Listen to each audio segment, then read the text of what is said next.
كانت وهم روحها ان البعاد كان هيناسبها، قالت همشي وقلت سيبها، هي عايزة اللي يعذبها بس كلمة بعد ما تسيبي ايدي ما ترجعيش، وابقي شوفي بعد مين هيرضى باللي انا رضيت بيه اتكلي. وانا مش هجيب سيرتك يا ستي، وان جت سيرتك هعمل اطرش وانده قلبي واقول له نمشي لسه تقلتي.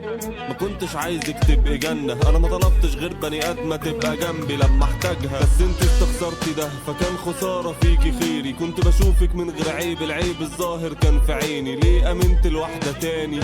هنعيده تاني؟ طب مش كنا قفلنا الباب ده وقلنا توبة من الليلة دي؟ ايه رجعك؟ كمان حكيت اللي بيوجعك، ماشي بتحكي لأي حد أي حاجة عشان يسمعك، مستقل بنفسك ليه ومش عاجبك في نفسك ايه؟ فوق يا صاحبي وبكرة تلقى عين بتشوفك كل شيء. عيون بريئة لكن فيها سم الدنيا، سحرتني بيها انا مش لاقي نفسي فيا، قدمت كل حاجة وقلة بقى ليا، هتموت يا هيمة عشان حرية.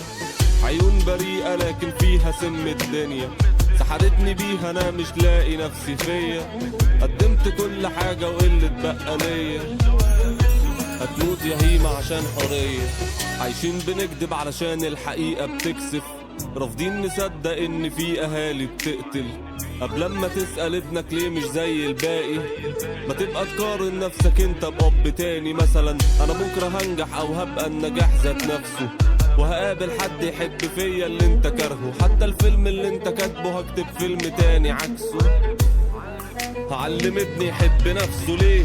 عشان ما يحسش يوم باللي انتوا نيلتوه، وهقول له ما يعديش عشان الناس ما بيعدوش، دول مش بس هياكلوا حقك لا كمان هيتهموك انه ما كانش حقك اصلا وان هم ما بياكلوش. هي بتكدب على نفسها، وعيونها البريئة دي هتبقى سلاح لو صدقتها. عارف سؤال وحيد ومش لاقي الإجابة في عينها، أنا كنت بحارب ليها اللي اتحاربت منها. عيون بريئة لكن فيها سم الدنيا، سحرتني بيها أنا مش لاقي نفسي فيا، قدمت كل حاجة وقلة بقى ليا، هتموت يا هيمة عشان حرية. عيون بريئة لكن فيها سم الدنيا، سحرتني بيها انا مش لاقي نفسي فيا، قدمت كل حاجة وقلة بقى ليا، هتموت يا هيمة عشان حرية.